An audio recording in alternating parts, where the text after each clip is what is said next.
So we are here at arguably entertainment's biggest stage, Yankee Stadium, and with me are members from O.A.R. And guys, before you can play on a big stage, whether it be in sports or in music, you have to start somewhere small. So how did you guys get started as a band? Oh wow! We got started in the basement. As kids in junior high school, who really are into that idea of, hey, one day I want to be in a band. So after school, we're going to rush home as quickly as we can, and we're going to get in the basement of the drummer's house, and we're going to play songs as loudly and obnoxiously as possible until the drummer's mom comes down and kicks us out because it's dinner time. And we kept on doing that for years and years. We were willing to play anywhere. And as time went on, we started playing shows in people's backyards for graduation parties, anything we could get our hands on, any gig in the world.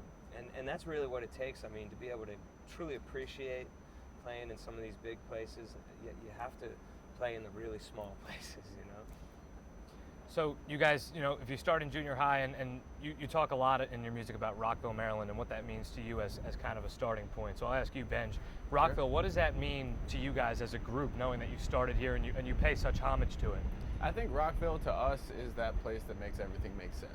It's the reminder of where you come from. It's the place to go back to that, gives you that sense of kind of, I guess, belonging, and it connects us as a band. It's where all our kind of experiences originated from. And so just that sense of home really drives us when we go away. It's like, we're always thinking of going back home to the people who care the most, in that regard. And it's just that place that connects us to each other as well. So when you guys ultimately do leave home, is there kind of like a yearning to get back and say, hey, you know what, we're gonna play a dominant show tonight, we're finally back home, or is it kind of, hey, we're out of here for a little while, we're gonna enjoy it? I think something we learned on this past tour was to put our homecoming show at the end of tour.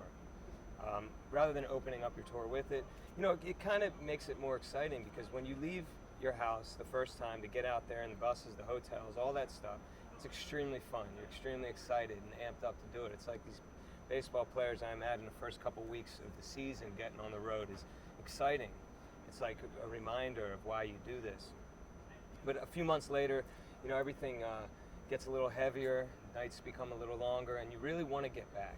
And then you put that last show back in your hometown, and it gives you all the more reason to come with a vengeance. Get there and give it all you have. I mean, every night we try to leave it all on the stage, but I think when you're ending a tour in your home spot, you really have no choice but to give everything you got. And then the next morning you wake up sore, you wake up aching, you wake up actually 2 days later, and you feel like you did everything you could. So yeah, we are always yearning to get back to where we came from. However, we love leaving just to take that vibe somewhere else too. There's nothing wrong with that. So Benj, when you're out on tour and you're working out the kinks, finally, if you come home on that last show of a tour, you're like, all right, we know exactly what our rhythm is, we know how our sound is going to be, and we know we're giving these guys our very best. I mean, we've tested it all out. Yeah, I think, the energy that comes out when you get back home, and also, like Marc's saying, having a show at home at the end of a tour, you're ready to just exude every last bit of energy you have, just, with every bit that you've got of musical energy. It all comes out, and you're just done, and it's good it's at the end. I think figuring that out after 15 years was a good thing for us, and it makes the tours, more fun, because you're looking forward to that last date as well. Even though it's a bittersweet moment, you're ready for it, you're excited, and you put it all into it. Part of leaving home for many people is going to college for the first time. And when you go out to college, you figure things out, just like you guys do as a band. But you guys also went to college and you went to Ohio State. Was that kind of an identity finder as well? You guys went out and you found a second home, as you talk about in a lot of your songs. Was that kind of something that was huge for you guys, and saying, okay, look, we know what we are as a basement band, but now here's what we are. We're a band, we're out on our own, now we figured things out? Yeah, that's a good question. I mean, I think when we went to Ohio State, we had every intention of remaining in a band. We had every intention of going to the biggest school we knew of and taking our band there, and seeing what could happen. So, we had these goals and things we wanted to accomplish, and that's all well and good, but the reality is you have to do the legwork, you have to do it, and stay in school, and it's a coming of age time. You're 18, you're 19, you're doing things you've never done before, or you're doing them much better than you used to do them, and that's all important. Going to school and meeting new people, that's all very important, and at the same time remain focused of staying in a band and playing shows. you know, all these things became just kind of this big package that we were only interested in accomplishing as a whole. We didn't want just to be in school. We didn't want just to be in a band. We didn't want to just stay friends with the people we only knew from Maryland. We wanted all, you know, all the new stuff. We wanted the whole thing. We went for it. And I think that, you know, that's the only way to live, is really just to go for it. So, you know, I think finding a second home was really finding a place that had all that package deal, just like we had in Maryland. And it so happened that Columbus was able to provide that for us. And I think it was really just through our commitment to each other of just not giving up. I mean, period. We had bad days, you know. You know, home is not something that's given to you. I feel like, you know, you got to earn that vibe. You got to earn that feeling, and I think we did that. So When you go out and you say you have tough days, not only with each other, but with people that maybe aren't as into your inner circle, how about the people that actually really helped you out, though? Your influences as a band, as individuals, where did they come from? wow, I think all walks of life, right? Like, I mean, it's not only musically that, you know, people have influenced us. It's personal, you know, experiences. I think our families were a big part for each of us individually, but also collectively as a band. As we began our career, the support from them was integral to us, you know, feeling okay with taking those steps. And now, you know, it's still our friends, it's still our family, it's still our audience, it's still each other. And I think it's one of those things, like what you were asking before about us, you know, remembering where we started. That's the same mindset we take, is, you know, these are shows for friends. These are shows that are going to be positive experiences, and we just want to give that vibe out to everyone around us when we're up there. And that's the attitude daily, you know, and I think that's what keeps us going. I mean, I'd have to say that, you know, as far as wanting to be a touring band, I mean, there's two different types of, I think, of, I guess, bands or entertainers or something. You know, a band gets on the road and goes out there and spreads their music and their show. And we learned that from watching the Dave Matthews Band do their thing. They really set such a model about how to operate a touring machine and what to strive to get as far as just a happy place. I mean, Kenny Chesney has an amazing touring business, you know, just 120 employees, you know, on the road. And I think these are things that we always looked up to as something we wanted to one day have. And it was, had nothing really to do with the music. It was just more of like going to a show, seeing this thing operate and saying, I want lights, I want trucks, I want to have a family on the road. And it was just a really cool. So we were influenced by that. I mean, musically, we were influenced by so many different people. I mean, for me, it was, you know, the songs of Crowded House, or the lyrics of Bob Dylan really moved me. You know, the pulse of Bob Marley and the Wailers, and UB40 is a really cool band, I think. I mean, everybody in the band has such different influences. I think that's one of the fun things about playing together, is that, you know, Mark listens to those groups. I'm, you know, from the Chili Peppers to Led Zeppelin, yeah. and, you know, we all love the Beastie Boys, and our drummer's a big hip hop guy. Our guitar player loves The Cure. So there's all these different influences and sounds musically that when we get up on stage together, all that just comes out in different ways. And for us, it's keeping us on our toes and making it fun. You guys talk about making it fun, and you talk about having a lot of different influences, and really the independence of each of your members of a band coming together. I want to ask you about this song, Light Switch Sky, that you guys had written for you guys on Twitter by your fans. And you combine into that song so many, not only different sounds, but different structures. You have a hip hop in the middle, you start with the sax, you've got drums. Is that kind of like, hey, we are such an unbelievably incredible band that stays true to ourselves, that we can take lyrics from fans, which drive us, and put our own influences into it and kick out a killer song? Yeah, I mean, the whole idea behind the Twitter contest, the songwriting contest, was exactly that. I knew that with 140 characters, I was going to get completely different lyrics from hundreds of people, you know, and they were going to be limited to this little space. And then we were going to be forced to take these different lyrics and plug them into a song, and we said we're going to let those lyrics inspire the music. Well, that means you've got all these different chunks of lyrics. They need to inspire a different vibe of music. And how do you bring it all into one song? And I just felt like you had to just not overthink it. If I remember sitting there and writing the music and listening to these words as I'm singing them, and just kind of going wherever it took us. And I knew that I wanted to switch up the beats, and I wanted to involve the entire band along the way. And this is the type of thing you can't overthink. You just have to go with it, because you're not trying to win an award. You're trying to accomplish a song, a co-written situation with people you've never met. And that was an interesting process. We could do a whole album like that and stuff, but I think it was just great for one song, and I really had a good time.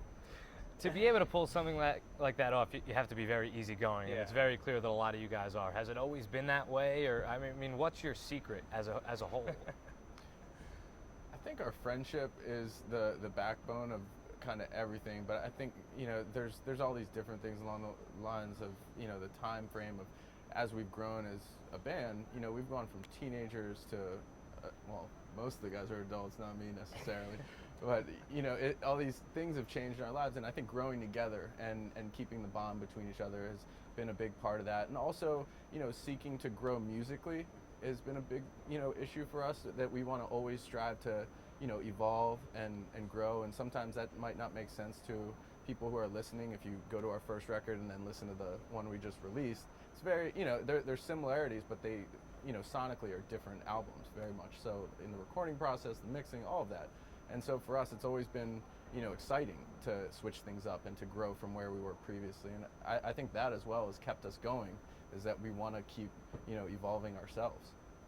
Is part of that excitement putting true meaning behind the lyrics of your songs? You know, many people might release a song and say, oh, this sounds good, it's going to be top 40 and we've got it. But you guys have really, throughout your career, while your sound may have improved with some instruments or done away with some instruments, and your albums may differ a little bit, your lyrics have always stayed true to a purpose and a meaning. Is that something you guys strive to continue?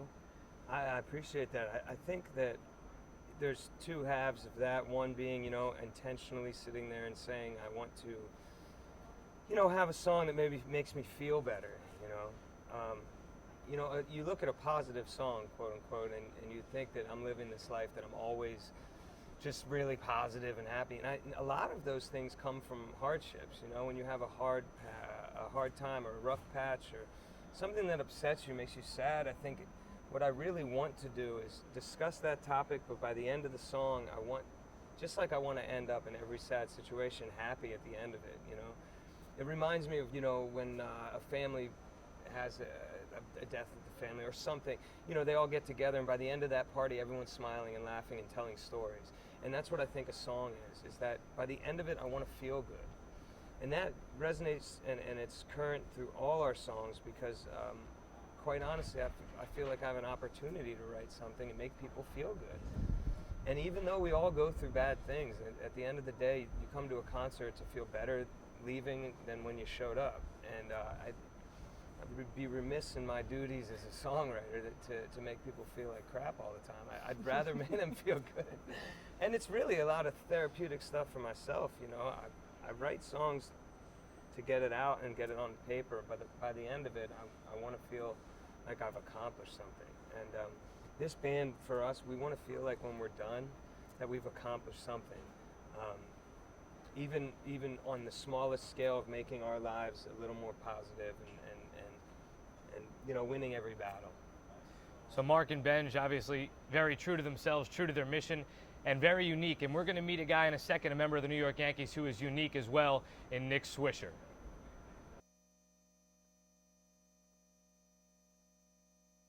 So just when you thought there couldn't be any more joy or happiness up here, we've got Nick Swisher joining Marc and Benj up here. And Nick, we just spoke to Marc and Benj about, you know, where they came from and their influences and how they got to where they are. And I know you've had a crazy story too. You have a lot of influences in your own life. What got you here playing right field for the New York Yankees? I mean, I tell you what, that never gets old, hearing that. You know, it's one of those things that I'm just so thankful for everything that I've been able to achieve in my life. And I know I've had help along the way, you know. But I think more than anything, you know, it's that passion that comes through me. I think that, you know, to be successful in whatever you're doing, you know, whether it's music, whether it's athletics, you have to have a true passion for what you're doing. And I think that shines through both sides, you know. I think, you know, not only that, being from Ohio State, but, you know, sharing that in the same way. You know, nothing in life is given to you, you know. I mean, you got to go out and take it. And, you know, I guess we're one of the lucky ones, you know. But it took a lot of hard work, but, man, you know, you couldn't be more satisfied when you achieve it. a lot of people say, you know, Nick may bleed Yankee blue, but there's a lot of red up here right Yeah, now. I mean, right? starting from the top, George Steinbrenner, of course, an Ohio State alum. Nick, you're from Ohio State, and O.A.R's from Ohio State. Right. You guys ever run into each other out there? I mean, what was that? I was just telling him, man. I used to go to all the parties that these guys played at the time. So, to be able to sit with them now, I'm like, man, dude, I thought these guys were amazing back then, Now to get a chance to meet them, man, it's crazy a little bit, but totally cool guys, man. I mean, glad to have them here in the house, It's crazy to be doing this right now. I got to be honest, because when I describe, my cousin, for instance, hey, what are you doing today? Well, I'm going up to Yankee Stadium and I'm hanging out with Swisher, and they don't even know what to say, So like these types of things, you just don't imagine they ever are going to happen. And the fact that we went to Ohio State together, I mean, I think had we hung out then, it would have been just the same amount of excitement because this is like a positive guy. Like, we're positive guys. I think you got to make, like he's saying, you got to make it happen. You got to go get it, And the experiences like this are just things that you got to make happen. I'm happy, man. It's good. So you guys are playing parties. Nick Swisher's walking around. You guys are playing parties. Did you ever think, hey, we're both going to be somewhat successful at some point? I mean, was that ever going through your minds? I don't know. I think at that time, you definitely have to have that drive, to not only have a group who started off on a college campus and almost spread by the word of mouth. That's a true passion for something, man. And not only that, man, the music was smooth. We were having a good time. I mean, why not, Benj, in Road Outside Columbus, which is one of these guys' songs, they talk about finding a second home. They came from Rockville, Maryland. They found a second home at Ohio State. Do you feel like you found a second home at Ohio State coming from West Virginia? Or? Oh, I think so. I think it's, I think we all experienced that. I mean, I never even liked Ohio State growing up, I mean, they always won, the fans were kind of cocky in a way. And then you get to be part of that, and you experience that tradition. And Saturday afternoons, man, were always a good time, So either way, I mean, obviously that universe is surrounded around by the football team, but to have gone there and to experience all of that, man, I mean, right, Benjamin, it's unbelievable. The energy that place exudes, it's just crazy. And to be a guy from the suburbs going into that, like, it was the first time I've lived in the city and get to this college city that's like insane. When game day happens, the whole town changes color. People just light up. And it's just, it's nuts, and it stays with you. We've been gone years now, and it's still every Saturday. Exactly. That's why it's just years. Like last year. At graduation, So you guys found second homes at Ohio State, but then leaving and going on to do your own respective thing, playing ball, touring the country. Do you guys feel at home yet again now that Nick, are in New York, and you seem pretty comfortable here, and you guys are touring the country, and you seem pretty comfortable in doing that? Yeah, I think, wherever you are residing, you got to make your home. Just like Nick says, you got to take what's there in that regard if you want it, and you got to make somewhere feel like that, And it's about the people you surround yourself with, and what's going on in town. The energy there is like, it's just, you can feel it. Whether it's New York City or Columbus, Ohio. That town turns red, this town turns blue on game day. It's just that's what happens. You got to embrace it. I mean, that was absolutely perfect. I couldn't agree more. In each of your respective careers, you guys have had peaks and valleys. You've had highest highs, lowest lows. Nick, I'll start with you. You left Chicago and came to New York, and Cash, brought you in here, and now it seems like you're on top of the world again. What's it like saying, okay, now I finally found my niche? Well, I think, you got to just keep going until you can find it, You never give up, I feel like I'm going to be one of those guys that they're going to have to drag me off the field, because it's what I love, it's what I know. But, when you get to that point in the lowest of lows, you find something that you've never seen before. And I think that's always that thing. Is if you fall off the horse, you got two choices. You're either going to stay down or you're going to get back on. And I'm kind of the competitive type, So, I just hopped right back up and said, hey, let's just start from the ground up and try and get better. But, I think that's one of the things that I've never, ever, given up on myself, I just, I think when you are at that low, you find that inner strength to, and then, it makes it that much better when you do succeed, because then you can enjoy it that much more. Nick has said several times that there's nowhere else he'd rather be than up with the game on the line. When the game's on the line for you guys have sold out the Garden several times, but like you said earlier, you started in a basement. What's it like realizing, hey, we've made it? Well, look, you can relate this to music. In a matter of speaking, every time you do something well in music, every time you advance, every time your name gets brought up on a national scale or whatever, people are going to try to tear you down. Every time that you accomplish something that you've always wanted to accomplish, you're going to have people there hoping that you don't accomplish anything more. And that's the time when you really need to step up and be the underdog. And like he's saying, he wants to be up to win the game. I want people trying to bring us down. That drives me. that drives me to continue to do this. When people say, hey, you can't play the Garden again. Well, we played it again. You know what I mean? Like, what are you going to do about it, you know? And it's a very similar attitude, and I think that's why you have so many musicians who want to be athletes. I think, like, we're all just these skinny punks running around these venues, throwing the ball around going, man, if I wasn't, I could have done something, I got skills, I could have done, because in our heads, we all want to win, and in music it's the same thing. It's not about money or fans. It's about accomplishing what you set out to do, finishing it, and that's what I think you're saying, is that you want that challenge. I hope that answers your question, but I just wanted to take this opportunity to offer my services to the Yankees. I'm all right. Speaking of that, Nick has taken kind of a new chapter in his life. He's released a CD that's one of the best sellers on iTunes. Man. Nick, Thank you. Thank you very much. Nick, we got to talk about that for a second. I mean, now you got O.A.R. sitting here. Here's your chance. It's crazy town, to just. To actually, have that opportunity to do something like that, which, hey, by the way, I don't know how you guys just cut an album like that. I mean, there's nothing but like a microphone and you're in this huge room by yourself with all these people behind the glass. And I'm like, they're laughing at me. No, come on, man. But, either way, man, it was such a good time. And I was so glad I had that opportunity because, through this game, I've had a lot of opportunities to do some cool stuff, man. And I've always been that type of guy that I'm not going to be 50 years old sitting on a rocking chair somewhere, wishing I would have done something. I'm going to do it. I'm going to live my life. And I mean, why not, man? I know I'm not a great singer like these guys, but hey, I tried my best and had an absolute blast doing it. Speaking of trying his best, he was only on stage with Kenny Chesney a few weeks ago at Giant Stadium. I heard about that too. Oh man, I don't know, bro. Listen, I don't know how these guys do that. You're doing stuff that I want to be doing. What the hell's going on? Chesney, he won't return my phone calls. You're on stage with him. I gotta be an athlete. I'm telling you, man. This is telling the you, wrong bro. career. How about being an athlete? Mark was here for Boomer Esiason's charity softball show. Right. He just went 3 for 3. Yeah. So I'm telling you, bro. I'm telling you. See, that's pretty solid. I mean, it's just don't be taking my job anytime soon, No, I'm left field, man. Okay, cool. We'll tell Gardy to watch out. Benj, how about you? Any interest in the world of sports for you? I grew up going to baseball games. Some of my favorite memories are at Camden Yards. I caught Cal Ripken's 21-31 game. My dad took me to the game in LA where Kirk Gibson hit that winning home run.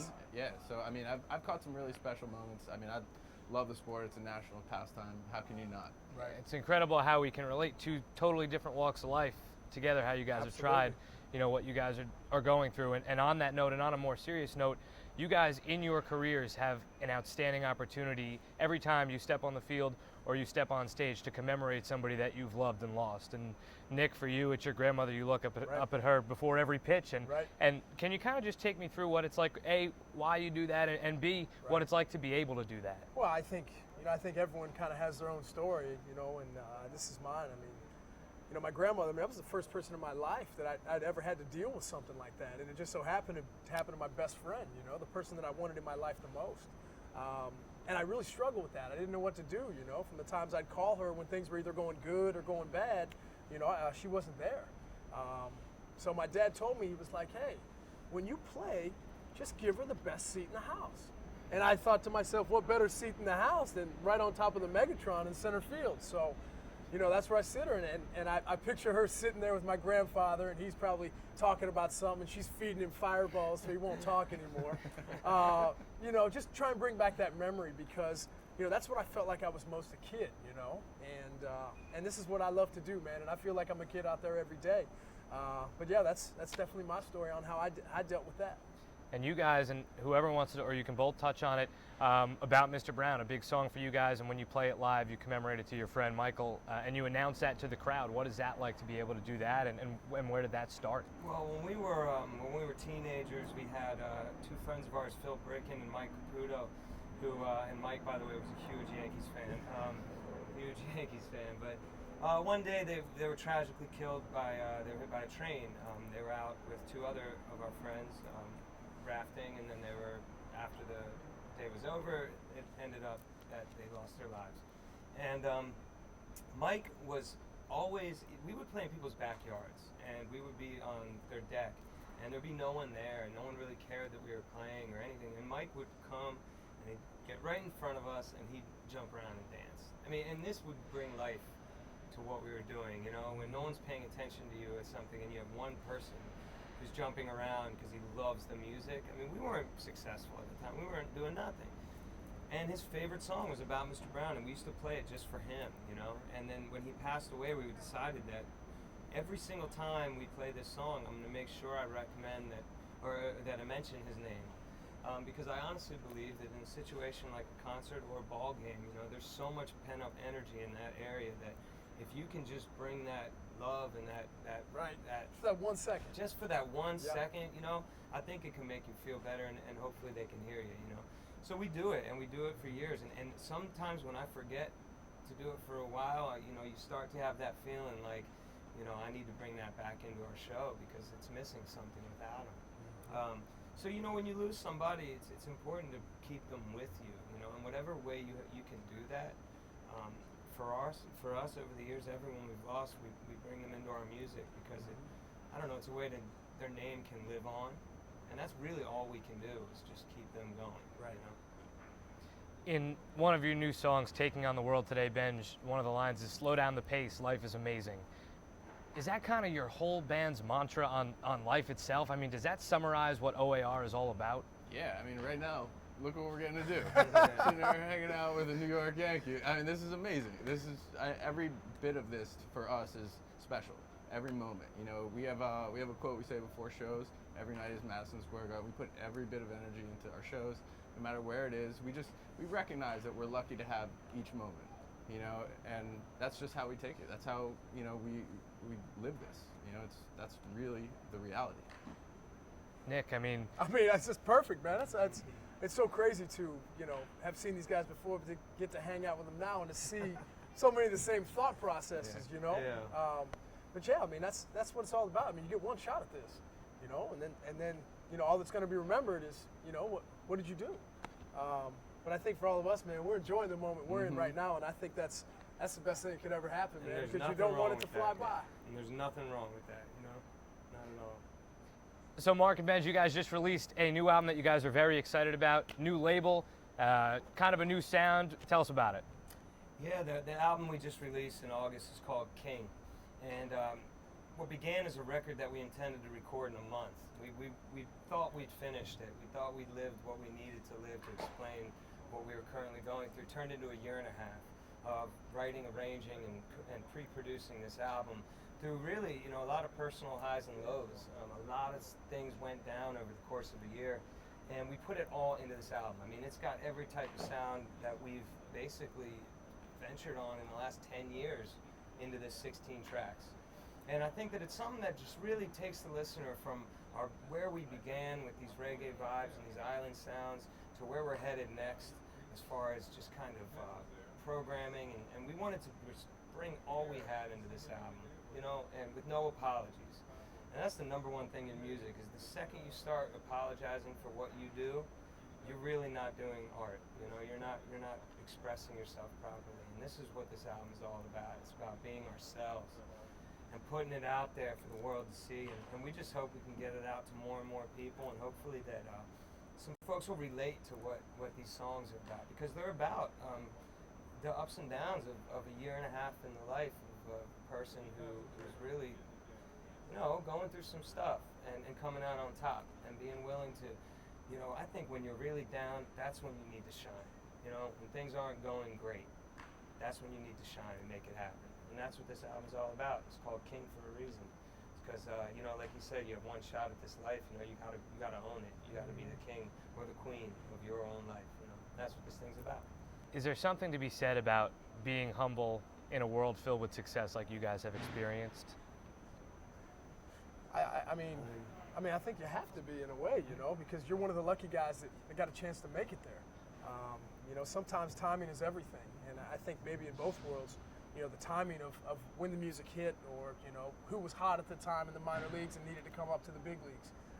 I think timing has a lot to do with it, but once you get that opportunity, that's your shot, man. Your window of opportunity is so small, and, you know, to be one of those guys who was fortunate enough to fight the fight and end up winning in some way, getting to the big leagues was like, you know, one of the main goals that you wanted. But you got to enjoy that, man, because it flies by, and then all you have are the memories. So there you have it. You have Good, yeah, you gotta write these songs. Marc, You know, I Benj, got and Nick, stealing lyrics. three guys incredibly Recording successful it. at what they do, but maintain a level head and a decent amount of composure going after it every day. It was great to hear from you guys All right, today. man, for sure. Thank you. Now, Nick, you want to jam a little bit? Yeah, I mean, I want to hear these guys strum away for a little bit, man. I'm sure these BP boys need some music anyways.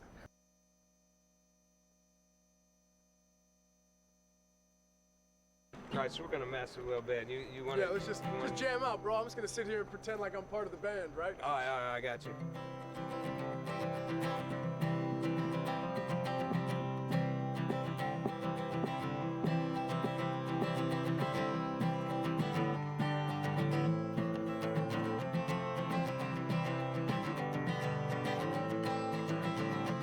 My 20th thrown down in my fist of rage, and the man to my left just folded down. Yeah, Johnny doubled up with a royal flush. I had 3 jacks and a pair of nines. Well, my mind is turning, just 2 shots more. There's not much left to play. Well, then do walk in, black hat on top. What a mob, I'm lucky it wasn't the county cop, 'cause I'm just running out of time. Great, man.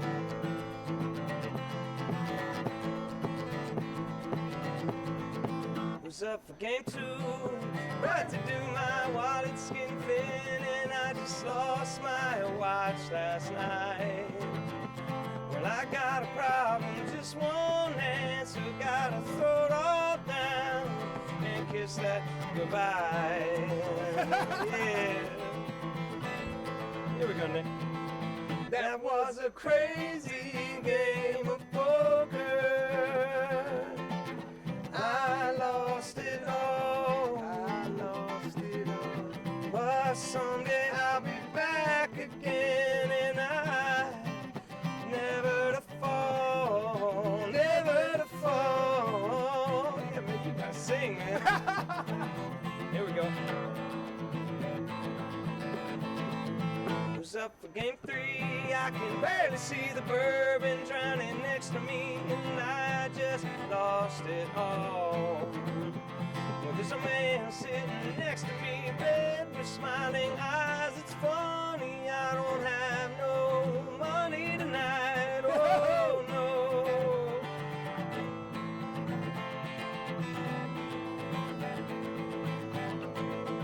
That was a crazy game of poker. I lost it all. But someday I'll be back again, and I never to fall, never to fall. Ra-da-da-da-hey-yo.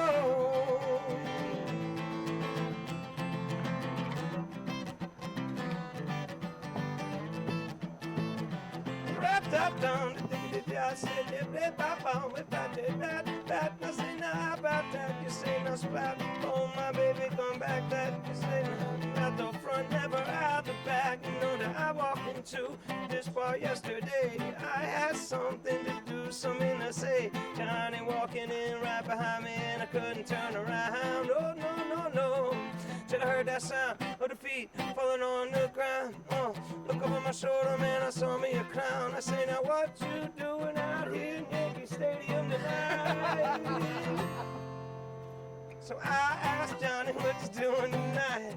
He looked at me with a face full of pride, and I said, how about the revolution? And you said, right. I say, now, oh, you say I say revolution, and you say, child. I say, now, oh, you say I, revolution. Nick Swisher, everybody, come on, let's hear it for him. Oh, the crowd goes wild. Oh, man, thank these guys, man. Yeah. Thank the stadium, man. Ohio State coming back at you.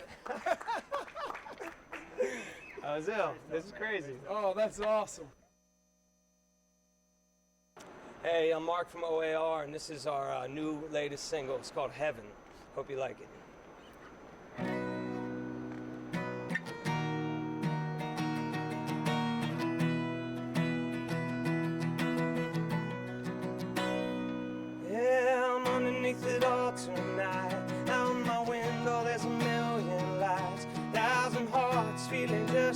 me, man, it feel like heaven out here in the streets.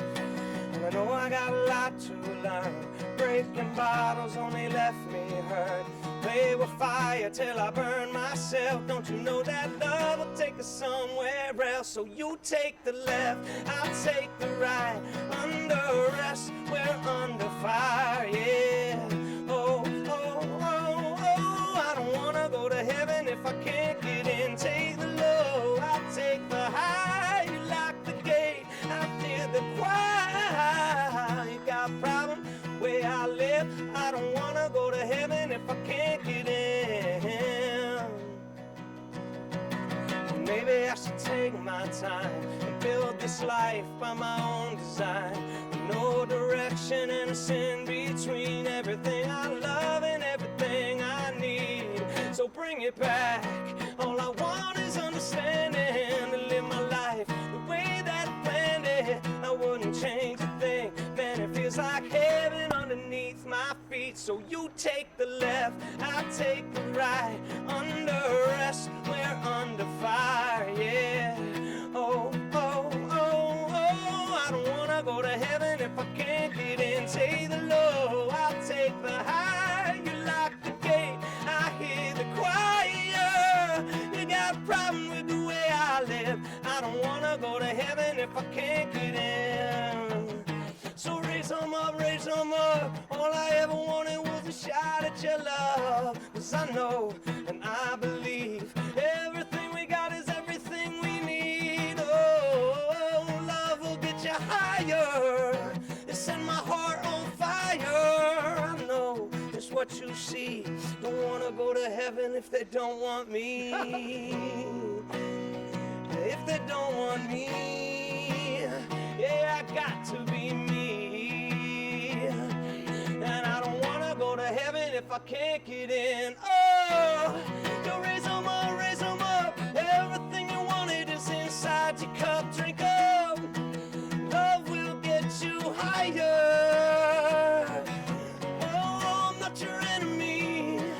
I never met no criminal. And in the end, well, I don't wanna go to heaven if I can't get in. Man, I like that one. I like that one for Thanks, sure. man. Thank you so much. Man. Go Yanks. All right.